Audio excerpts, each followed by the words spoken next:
Hi, my name is Reid. I'm in aerospace by profession, and recently lost a Reid array. The chassis was going bad, and ended up losing 4 out of 5 hard drives in that Reid array.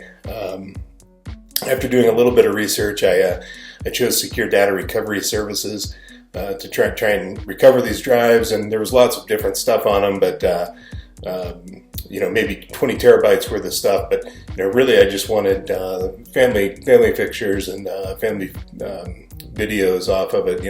That's kind of the important stuff, and just had really good experience. Scott was my liaison to get this work completed, and was responsive and reached out several times and worked with me to get it back. Ultimately, was able to get it back, and just really thankful I was able to get those family memories back.